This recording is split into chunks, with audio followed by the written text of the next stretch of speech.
Chers amis, Shalom Uvracha. Alors, sur Bezrat Hashem aujourd'hui, on va parler de la mitzvah de Prourvu, la mitzvah d'avoir des enfants, de procréer. Quand est-ce qu'on s'acquitte de cette mitzvah? Quand est-ce qu'on n'est plus obligé d'accomplir cette mitzvah? Alors, c'est vrai qu'il y a le fait même de l'histoire, c'est que quand une femme ne peut plus avoir d'enfants, elle arrive à un certain âge, après elle a 45, 40, 45 ans, 50 ans, bon, alors, il n'y a pas le choix, on ne peut plus en avoir. Mais on n'a pas l'obligation de se marier avec une autre femme pour avoir encore d'autres enfants. Mais je veux savoir, mais même dans le temps où on a la possibilité de voir des enfants, quand est-ce qu'on s'acquitte de cette mitzvah? Alors, d'abord, il est rapporté dans les poskim, et ça, on va essayer de lire une par une toutes les halachot qui concernent ce inyan-là. Il y en a beaucoup. Ceux qui veulent approfondir le sujet, ils peuvent voir dans le Shulchan Aruch. Mais sinon, on va essayer de voir les choses qui sont importantes, qui nous concernent même. Alors, tout simplement, il est marqué comme ça. Adam yotzer chovato ve'mikayem mitzvazo ka'asher umevi la'olam ben vebat. C'est-à-dire que quand est-ce que je m'acquitte de la mitzvah de procréer? C'est quand j'ai un garçon et une fille. Deux garçons, la personne n'est pas quitte de la mitzvah. Il faut avoir au moins un garçon et une fille. Ça veut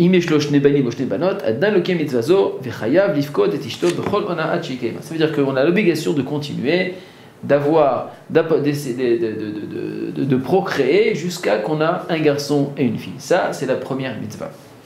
Maintenant, quel va être le din? Quelle va être la loi si on parle d'une personne, d'accord, qui est un converti? Un converti, une personne qui a décidé de se convertir au judaïsme, mais qui a déjà deux petits-enfants qui est avec lui. Et il a décidé de se convertir. Alors, il se convertit, lui, sa femme et ses enfants. Ses enfants sont encore petits, ils n'ont pas encore l'âge de la bar mitzvah. Ils sont convertis avec lui. Tout va bien. Maintenant, lui, il a un garçon et une fille. Est-ce qu'il aura l'obligation maintenant d'avoir d'autres enfants, oui ou non?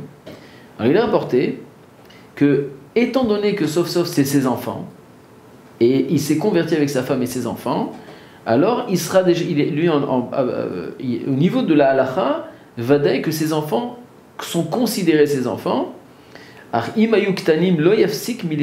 Maintenant, s'ils étaient petits au moment qu'il a fait la conversion, alors il aura l'obligation de continuer à avoir des enfants avec sa femme. Et pourquoi ça? De ne peur que ces petits-là, quand ils vont grandir, ils vont dire, mais oui, mais toi tu nous as imposé, d'accord, de cette religion, et nous on ne la veut pas. Donc de ne peur qu'ils retournent dans leur vie précédente, c'est pour cela qu'on a l'obligation de continuer. Et à ce moment-là, ça va considérer comme si que ces enfants ne l'appartenaient pas. Alors que, parce que nous savons que quand une personne passe une conversion, les Chachamim nous disent que il est considéré comme Tinok Shenolad, comme c'est un enfant qui vient de naître. Et donc, automatiquement, pour avoir cette relation avec ses enfants, ils doivent suivre le chemin de leur père. Et c'est pour cela qu'on a l'obligation d'avoir d'autres enfants, mais c'est clair que ces enfants lui appartiennent et sont considérés comme les siens. Maintenant, alors c'est vrai que les Chachamim nous ont mentionné comme ça. Celui qui a apporté un garçon et une fille. Est-ce qu'il a l'obligation de continuer à avoir des enfants ou alors il s'arrête là? Et c'est tout, ça suffit, il n'a pas besoin de plus. Alors il est marqué que bien qu'il a eu Zachar les banim, Zachar les nekevot, venekeva, mitzvah alav lolid yalim nosafim. Il est le mitzvah d'apporter encore avoir d'autres enfants. Chez Nehemar, pourquoi? Parce qu'il est marqué dans le verset.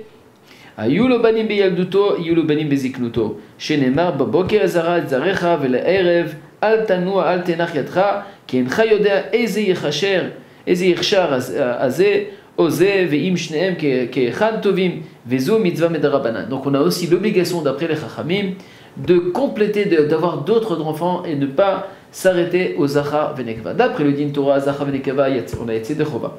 Mais la Torah nous mentionne aussi, et il y a aussi ce remède dans le verset parce qu'il est marqué pour orbu.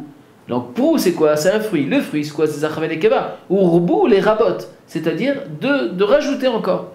Et les Chachamim nous attendent en tant qu'une mitzvah des Chachamim des Rabbanan, d'avoir aussi d'autres enfants.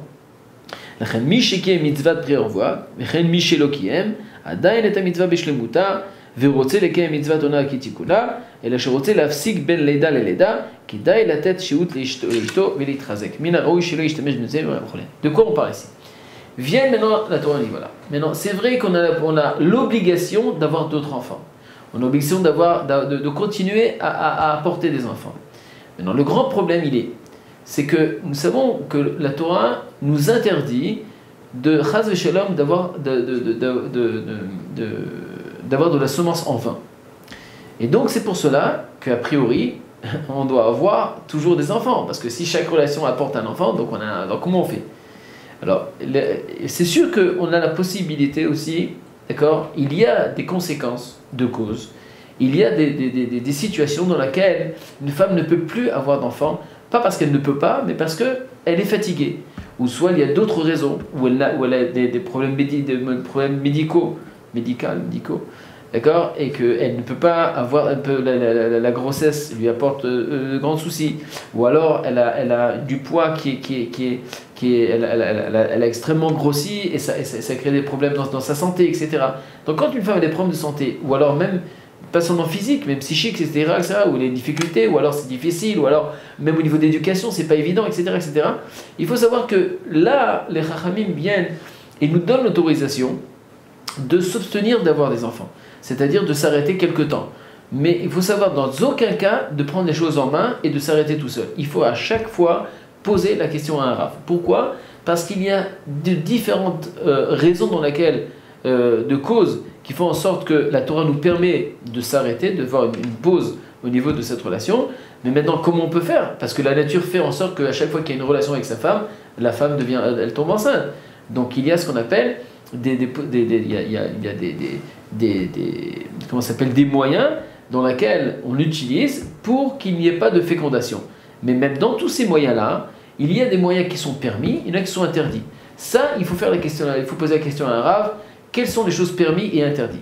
Mais il faut savoir aussi une chose, c'est que pas tous les moyens qui sont permis ou alors qui sont interdits sont possibles pour chaque femme. Chaque femme, elle a des choses différentes. Il y en a pour une, ces moyens-là seront possibles, il y en a d'autres, ces moyens ne seront pas possibles.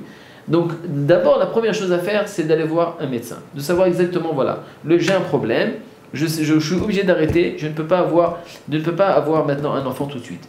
Donc qu'est-ce qui va se passer? On va voir un médecin, il nous dit voilà, pour toi, la possibilité c'est d'employer ces moyens-là. Il te dit voilà une liste de moyens que tu peux utiliser. Mais ça ne veut pas dire que tu peux le droit de l'utiliser, mais de savoir maintenant quels sont les moyens qui peuvent être aptes, qui peuvent être possibles pour chaque femme. Et ensuite, après cela, d'aller voir un Rav, de prendre conseil avec un Rav, de lui dire voilà le cas, de lui dire le problème, et le Rav, en fonction du problème, en fonction des moyens possibles, qui sont autorisés d'après la halakha, ils nous donneront la possibilité d'employer de chaque chose pour pouvoir continuer à être ensemble sans avoir la possibilité pour nous donner cette autorisation à être autorisé de de continuer à avoir des enfants. Mais vadaï que chaque chose en bataille doit être toujours avoir un Rav près de nous pour pouvoir prendre conseil, parce que ce n'est pas une chose qui est facile à faire, ce n'est pas une chose qui est comme ça à la légère. Parce que il faut savoir qu'en vérité, chaque neshama est important, chaque enfant est important, et chaque enfant en vérité c'est un monde, c'est une famille, c'est une misa qui est très importante vis-à-vis d'Hakadosh Baruch Hu. D'accord? Et donc c'est pour cela qu'il faudra poser la question à Rav, et donc à travers ça, c'est sûr que chacun retrouvera son compte, que la Torah, Baruch Hashem, c'est pas une dictature, il y a des halachot, il y a des choses qui sont importantes, mais il y a aussi des cas qui sortent de l'ordinaire. Il y a des choses qui sont ce qu'on appelle des yotse minaklal, des choses qui sortent du concept de la loi normale. Et ça, il n'y a qu'un Rav qui est possède, c'est-à-dire qui est décisionnaire, quelqu'un qui est apte à répondre à toutes ces questions-là, qui peut donner des réponses et dicter quoi faire. Alors, Bezrat Hashem, ce que je vous sais, Bezrat Hashem, que je vous donne la possibilité d'avoir ce mérite d'avoir des enfants, et non seulement de les avoir, mais aussi de leur donner la possibilité de l'éducation qu'ils ont d'énormes besoins et de leur apporter le meilleur de nous-mêmes. Bezrat Hashem,